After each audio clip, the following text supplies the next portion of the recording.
So you tend just to be so focused on that thing that is lacking that you cannot see. It's impossible for you to see all the good things and all the blessings that are in your life.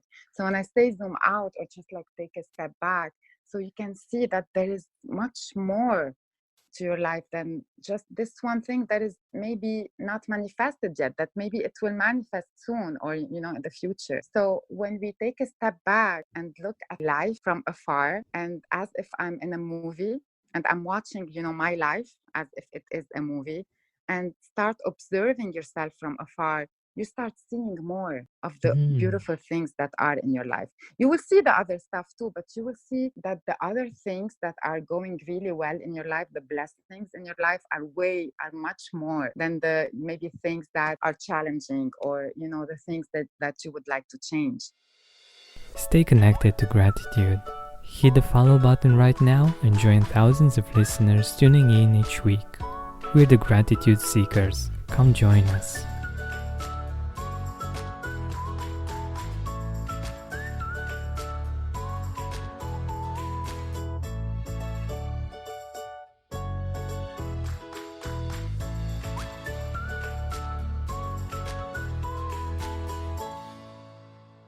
Hi, Gratitude Seeker. Welcome to a new episode of the Gratitude Podcast. Today, with us, we have Natalie Sader. She's a clinical psychologist and she was always passionate about human happiness, health, and wellness. We definitely share some common values, and I think her story is quite interesting. Growing up in a country where being a woman is a challenge, Natalie was living in survival mode, exhausted to meet society's standards that dictate how a woman should look, feel, think, and act. After she moved to the US, her spiritual and self love journey started at the moment she discovered a life in her womb. Sometimes it takes another human being to make you love yourself again, she says. Recently, after she graduated as a certified holistic health coach from YIIN, she founded My Food Innergy to fulfill her life purpose and mission, empowering women to love themselves again unconditionally and rejoice in their femininity through healthy and delicious eating, creative positive thoughts, attracting fulfilling relationships, developing an inspiring spiritual practice, discovering pleasurable body movement, and finding their true calling in life so they can feel and look fabulous. And if you will check her Instagram, you will see that she is a living proof of all of these things. And I think that that's amazing. Natalie, welcome to the Gratitude Podcast. Thank you so much, Georgian. I'm very, very grateful to be on this podcast with you tonight. Thank you. My pleasure. It's a real pleasure to have you on, and I'm really curious about one thing about your story. Mhm. Um, how was it to be a woman in Lebanon? I think this can be really interesting for our gratitude seekers, many of whom are women, and most of them being from the US or Australia or Canada. Mhm. And I think it can be quite an interesting perspective to start with. Yeah. Well, I don't want to start by talking, about negative stuff. We really honor women in a certain way, but in so many other ways, also women they find it very challenging to navigate through life. And by that I mean they are respected, they are by their families, by their husband, but being a woman is very challenging because the society is very demanding. When it comes to women, a woman should look in a certain way, she should behave in a certain way, she should talk in a certain way, she should get married at a certain age. So there's a lot of limitations, which makes a woman a little less free to be who she really want to be. So she can meet society standards. And it may sound like it's like this everywhere else in the world, And maybe this is true, but in Lebanon and in the Arab world in general, it is more challenging because women, they are fighting, to get some of their rights, some of the, Mhm. the birthrights. So yeah, sometimes you live just like when I was living there, just to meet some standards. So you really forget who you really are and who you want to be, so you can satisfy your parents or your partner or your friends or the society you live in. So when I moved here in the US, I felt the difference, and I could really cut all the cords and just remember who I am, remember who I really want to be, and feel free, feel the freedom of just thinking, talking, just being who I want to be. Just even with like putting on clothes, you can feel more free because nobody's gonna judge you. Yeah, there's a lot of judgment over there. There's a lot of judgment if you are not like everybody else, or if you are not like you are supposed to be. You're gonna be judged a lot, and you're gonna be shamed. um, so yeah, that was a big challenge growing up there. I can imagine. And the reason why I asked you this question is not particular to start with something negative, but I think when we have perspective, when we have contrast, we get to Yeah, appreciate what we have, because exactly. we get used to the freedoms that we have, and we don't realize that in other parts of the world these freedoms are a luxury. They are like something that people really fight for and have to make Yes. many efforts to enjoy, right? Right. And I didn't mean by what I said, I like when I said I don't want to start by something negative, I didn't mean to address this to you or to me or to the people here, but to the people who may now in Lebanon and listening to us. And they will be like, oh, she starts talking, like she starts trashing, the Lebanese traditions or things like that. Because I also know how people think there. So I didn't want to sound like I'm just starting with, pointing at what not going right there. Yeah, so there are traditions that work Yeah, for many yeah, people in there. So yeah, it's not about that, but it's about um, having different perspectives. Like yes. your perspective is definitely unique since you've grown up there, and for someone that was always in a free society with different Hmm. kinds of rules, this can be really interesting, and um, Yeah, I understand that. can Yeah. be quite a um, how could I say it? Like eye opening. Yeah, exactly, Yeah, exactly, yeah, exactly. That yeah. it could be really different just being born in another part of the world, and Yes. yeah. And this is why I really appreciate now the freedom that I have, and the freedom that I experienced when I moved here, and that led me to be the person I am today. I really appreciate this. And when I have like American friends, and when I come in contact with American people, I tell them, we have something in this country that, we need to cherish more, and we need to be grateful more, more often. We have a freedom, freedom of speech, freedom of being whoever you want to be, freedom of thinking, which can be quite challenging in other parts of the world. Exactly, exactly. Hmm. And I also wanted to get to another point that you made over on Instagram, um, zooming out and Hmm. looking at life from a different perspective, rather than what's missing to Hmm. what are your blessings. Could Yeah, you yeah. expand on this a little bit? Yes. Sometimes when we look from like a very, very, very close perspective, like by close, I mean like maybe limited or narrow, we tend to not to see the whole picture. Let me explain a little more.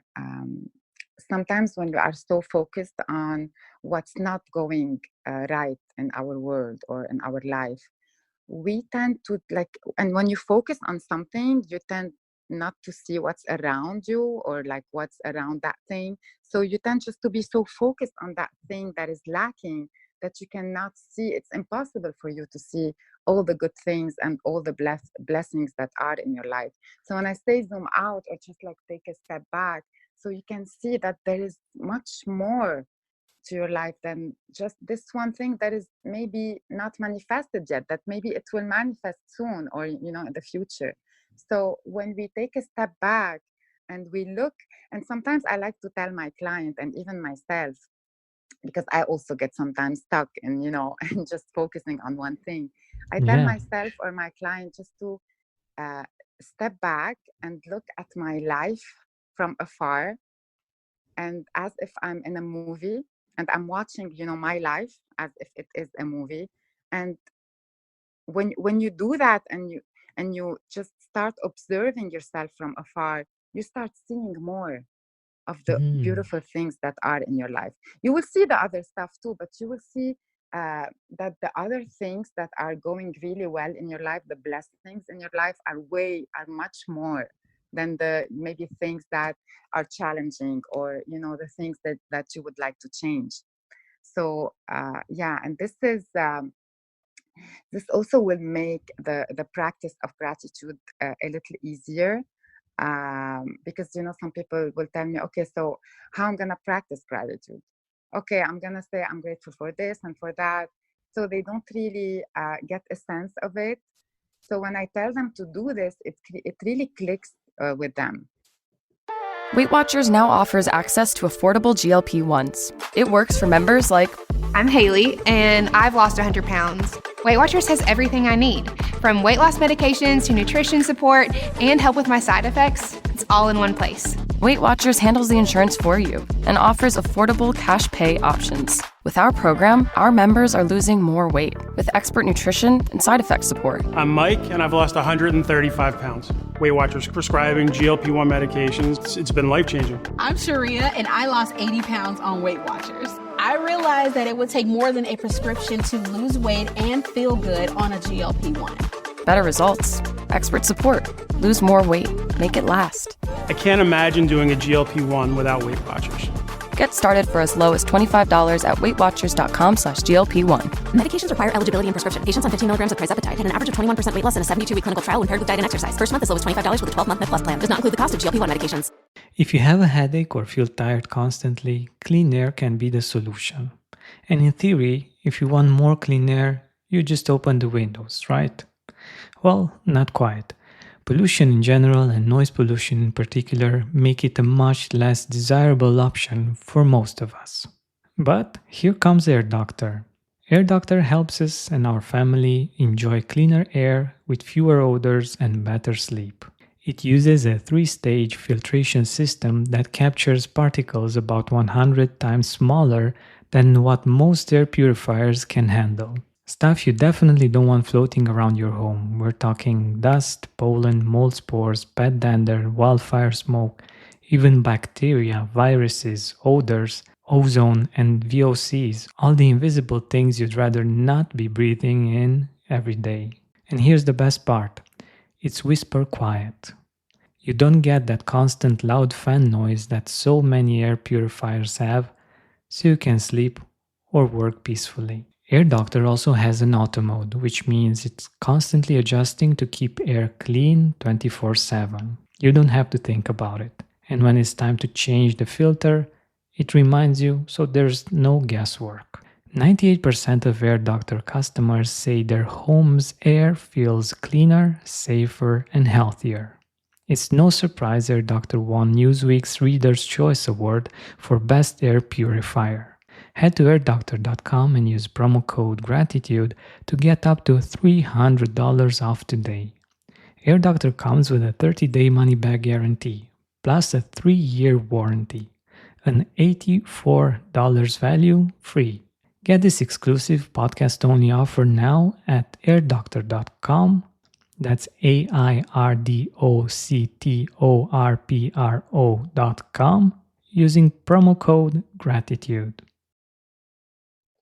Yeah, just to separate yourself from your life, from your own life, and just watch it from afar like you're watching a movie. exactly. I love this idea. I love this idea. Thank you. I think it's so powerful because you get to be more detached and to see things more objectively. Exactly. Yeah, you will be more objective about it. Yeah, that's it. Yeah, exactly.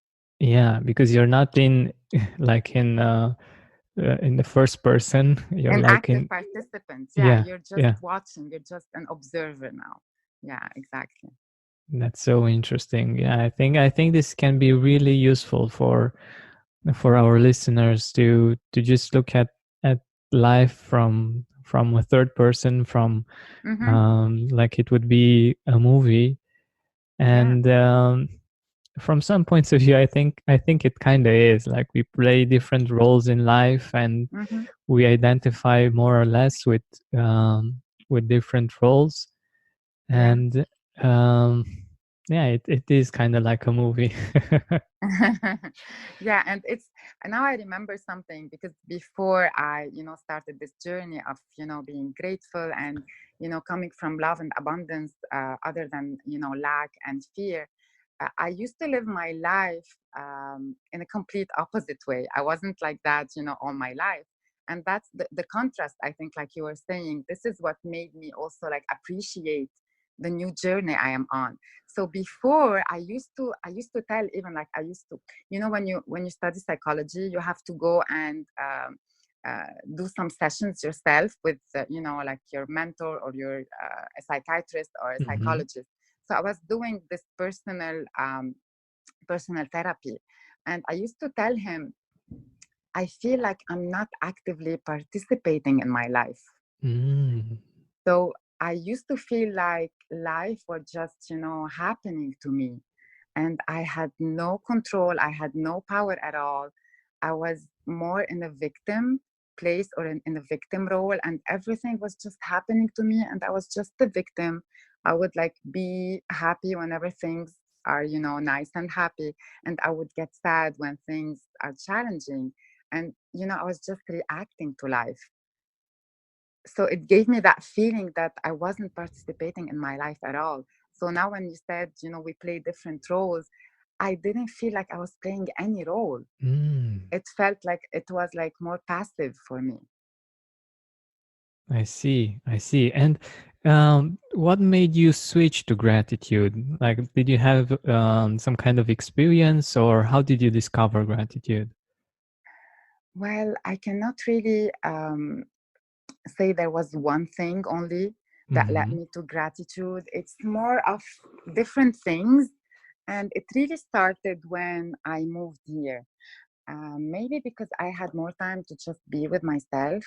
Because when I moved here, I didn't have anybody, like no family, no friends. So there was less distractions. So this helped me to, to have more self-awareness. And like the journey has been quite long. At the beginning, it started, as I said, when I got pregnant. uh, so it was like something, like super new to me. It's like when you get pregnant, this is not like something that you've experienced before, or like you had a taste of before. So this is something very, very new, and it's like it kind of like shook me to the core. Like I wanted, and I was a little bit anxious, because I was, as I told you, I was like living, and I got pregnant right away when I came back from Lebanon. I got married, I got pregnant.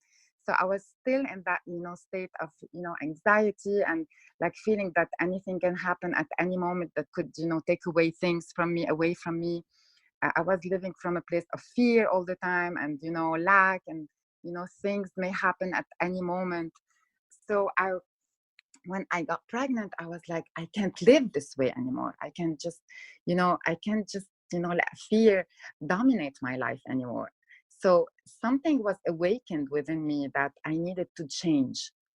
And this is when the journey started. I wanted to change. And when you decide you want to change, and when you decide there's something bigger, or there's something better for you, the universe starts, playing all the synchronicities. And you just start going from one thing to another. And the first thing I think and this is something I never shared before, and even though I wouldn't go into details into this, but I also had a physical issue that also, it was like part of the healing. It was part of the awakening. And I started by, changing my food at the beginning, because, you think food is, maybe this is the easiest change you can make.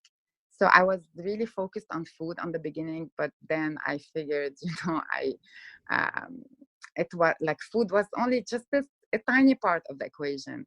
And this led me to just dig deeper and deeper and deeper. And, along the way, I discovered that I didn't call it gratitude back then, but I discovered that whatever I focus on, it will grow. So before I was focusing on fear, I was focusing on the lack in my life. Oh, I didn't have this, I didn't have that, I have problems. Nothing was going well in my life. And then I discovered that if I shift my focus to better things are gonna start happening in my life.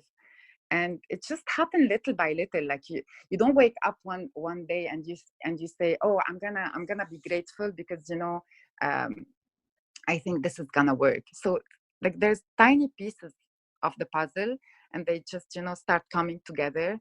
So first I started by realizing that whatever I focus on, this is what I'm creating in my life.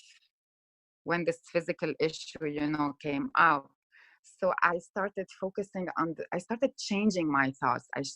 And it's hard. It's not easy at the beginning. It took me a long time. It took me like I'm not gonna say a long time, but it took me quite some time to just change my old beliefs, change the way I looked at things, change the way I think about things.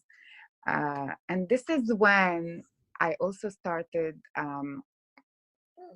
One day I remembered a sentence my dad used to tell me before, and I used to think, when you're a teenager, you think, you tend to think that your parents, they're like old-fashioned or something like that. Yeah. But now I just keep this in my heart. He used to tell me contentment. He used to like he said that in Arabic, but the translation would be the contentment is an eternal or like an endless treasure. He used to tell me that contentment is an endless treasure. And I used to think, oh my God. And I used to tell him that you're so lacking ambition. You're not ambitious at all. How can you think this way? And little that I knew that when we really are content with what we have, when we really are happy with what we have, because when you are content with what you have, you start appreciating it, and you start feeling grateful for it, and you start focusing on the things that are going well in your life. And this is when all your life is gonna start shifting, because as I said before, wherever your focus is, this is what you are creating, this is what you are vibrating with, this is what you are activating. So little by little, I came to this, understanding that I have a lot to be grateful for in my life. And maybe I knew it before, but I didn't want to admit it. I knew I had a lot, but I wanted more. And I thought, and this is very important, I thought that if I just, accept that I have good things in my life, this is going to prevent me from becoming more. That was also an old belief for me. I used to believe that, if I'm content, this means I'm not ambitious. This means I'm gonna stay wherever I am. I didn't know how the universe works back then. So, yeah. If you have a headache or feel tired constantly, clean air can be the solution. And in theory, if you want more clean air, you just open the windows, right? Well, not quite. Pollution in general and noise pollution in particular make it a much less desirable option for most of us. But here comes Air Doctor, Air Doctor helps us and our family enjoy cleaner air with fewer odors and better sleep.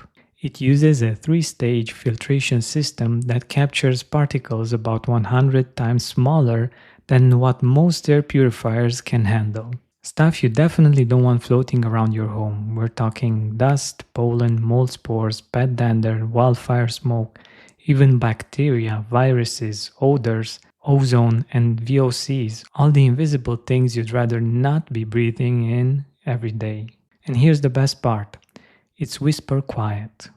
You don't get that constant loud fan noise that so many air purifiers have, so you can sleep or work peacefully. Air Doctor also has an auto mode, which means it's constantly adjusting to keep air clean 24/7. You don't have to think about it. And when it's time to change the filter, it reminds you, so there's no guesswork.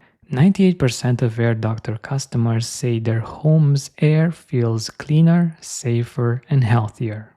It's no surprise Air Doctor won Newsweek's Reader's Choice Award for Best Air Purifier. Head to airdoctor.com and use promo code GRATITUDE to get up to $300 off today.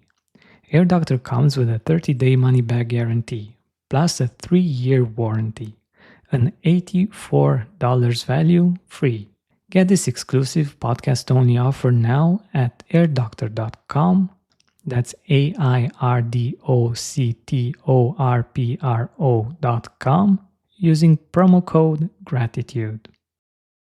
It's quite interesting that you mentioned this quote from your father, and the fact that you thought at that point that he was lacking ambition, because it actually reminded me of a quote from Oprah, and she's a person that doesn't lack ambition, and that's also very abundant and prosperous. And it goes something like this: be thankful for what you have, you'll end up having more. If you concentrate on what you don't have, you will never, ever have enough. Exactly. But I'm telling you, back then, I didn't, like, my understanding of things is that if you're happy with what you have, this means you're going to stay there. If you're content with the little things that you have in your life, this means you're not going to do the hard work to get more. So it's like a whole other belief. And, and then you grow up and then you understand more as you mature. Exactly. And indeed, these two are, so they work together. The more grateful you are for the things that you have in your life, the more of those kind of things you attract and you create in your life. And the beautiful part is that you will enjoy what you have. And exactly, it won't just be a race. That's another benefit from gratitude. It's not only that the universe is gonna give you more of what you are grateful for, it is that you are going to be joyful and happy in the process. Exactly. Because if somebody's not grateful, like, let's say we all like want more money, okay? Somebody who, like, with little money can be very grateful for what they have, and another person with like millions of dollars can be very like ungrateful and still wanting more. And this person who has like millions, he's gonna always want more. And let's say he's gonna have trillions, he's gonna always want more. And in the betweens, that's what's important. In the betweens, he's gonna always, if he's ungrateful, he's not gonna be happy. Exactly. So what's the point of like having more or like getting what you want if you're not grateful? Because gratitude makes you happy in the process, in the in-betweens, from wherever you are to where you want to be. So that's a very good point you just made, and I love that. Yeah, and life is about the journey, because we get to places, and that's important, but especially when we have big goals, they take a while, and until we get there, just waiting until we get to that point, to that goal, what do we do in the meantime? Like it could be really hard. Exactly. The thing is to learn how to be happy and content and grateful in the betweens, because in the betweens, this is what takes the most time. Because like when you're building a house, when the house is like already built and it's already done, it's done. Yeah. And when you have a dream, you have a dream, but it's in the between. It's between your dream and the manifestation.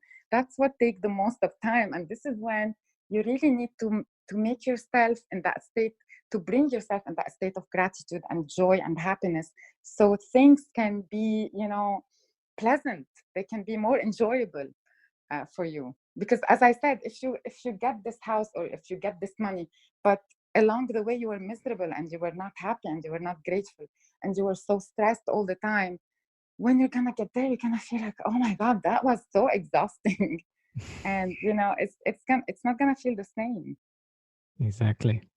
And it would be weird to feel grateful because you don't have the habit. You're not Exactly. used to feeling grateful, and you tend to go back, and usually to going back to the same kind of pattern in which you need to go to the next thing and reach another Exactly. goal, bigger one. Exactly.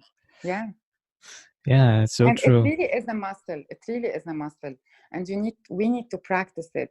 Like some days I just, I'm just preparing my matcha or my coffee or whatever, my tea.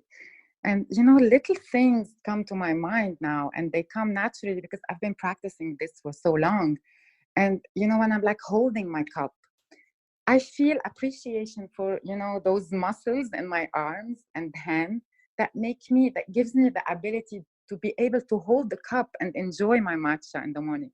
Little things. It doesn't have to be, big things. It doesn't have to be millions of dollars. It doesn't have to be, I mean, it's great, and you can get whatever you want in life. But being grateful and appreciating the little, like the very little things, this is huge. And this will make you also aware, and this will make you realize how, like, we have millions of things to be grateful for in our life. Millions. Exactly. From the air we breathe to the, to the our eyes, we can see the world, like things we really take for granted. That's so true. And one of the things that I love about what you are doing is, we eat every day, and I think what we eat is important. Like, I can feel whenever I eat properly, that it's, for me, it's easier to get into a feeling of gratitude, and also appreciating what I'm eating. And yeah, I think you have some amazing pictures on Thank you so Instagram, much. and also recipes and all kinds of Thank you. very beautiful and very useful things. And do you want to let us know a little bit about this part of your life? And The food part. yeah. So as I said, when I got this, when I got married, I didn't know how to cook. Because in Lebanon, we live with our parents in the same house until we get married. And, the mom does all the cooking, and we are a little spoiled back there. So I didn't know how to cook. I didn't think about food back then. And, in Lebanon, we eat mostly, especially at, the time back then when I moved here, people eat, mostly a Mediterranean diet, which is mostly healthy and based on fruits and vegetables and nuts and grains. So when I moved here, like my first cultural shock was with food, because, we were eating outside, and, it's all like, mostly overly processed and fast food sometimes. And the portions were so big for me. So I started like having, like physical signs, maybe because I'm not used to the food, and of course because it's not the healthiest. So that was also like another aha moment in my life, that what we eat also affect us on a certain level. So this is why I started, I started having more interest in the food that I'm eating, and I started learning how to cook, and it turned out that I have, a certain talent in cooking. So I just developed that, and I found pleasure in just, creating, especially because I started having kids, and I wanted to give them the best I can. And then the photography part also came from just tapping into my creative space. Because I used to think that I wasn't a creative person at all, and I wasn't like until like my late 20s. But then I realized that every person is creative. You just have to tap into it to try different things so that you can find where your creative space is, and you need to practice it like anything else. And this is when you get, better and better at it. So, and I think food is very attractive. Uh, so sometimes I just use it to to just attract people to other things that I do. This is That's also beautiful. another secret. And also talking about food. And I'm gonna share something also I may not have shared before. Talking about contrast and how we can be grateful when we come from contrast. I still remember some days when I was little, I didn't have any food to eat. And I experienced, what it means to starve and what it means to feel hungry. And now I'm saying this, and I'm not sad about it, because now this makes me feel even more grateful for the food I have today on the table. And this makes me feel like every time I prepare food, every time I put food on the table, I say thank you. And I feel an immense gratitude in my heart for the food I have today, because I know what it means not to have anything to eat. I really know the feeling. Wow. And this is also another thing we may take for granted in our life, that, we have food, we eat. We're not aware of, this blessing we have. That's so true. Yeah. That's so true, and it's so powerful. Like we say the words like to how it would be to starve and to not have food, but most of us actually didn't go through that experience. And having gone through that, I think it's really quite a perspective, quite a different way of seeing life, and seeing the fact that we are blessed indeed to have food and to have the choice, the possibility of choosing and the different abundance. kinds of exactly. Yeah. So unfortunately we are nearing the end of our time together, but I want you to let our audience know where they can find you on Instagram or on your website. Instagram, my name is Natalie Sader, NATHALIE Don't forget the H. And my website is also the same, www.nataliesader.com. And you can, get in touch with me through DMs, or by following my page, or through my website, or send me an email if you would like to get in touch with me. I would love that. I would love a feedback. I would love, to hear more, about what you think about this, this episode, this podcast. And I'm very, very grateful I had the opportunity to talk with you tonight. Thank you so much. My thank pleasure. you so much for everybody who's listening. It's been a real pleasure, and I'm really happy that we got to talk and to share different perspectives from different parts of the world, and on life and on how we could be grateful for what we have. Thank you so much. Thank you so much. Thank you. Hey Gratitude Seeker, thank you so much for taking the time to listen to this interview. I really appreciate it. And if you could think of one person that would also benefit from it, share it with them. It might actually be the inspiration that they need to make their day, or maybe even their life, much better. Thank you so much once again. This has been Georgian Benta. Don't forget to keep seeking and spreading gratitude.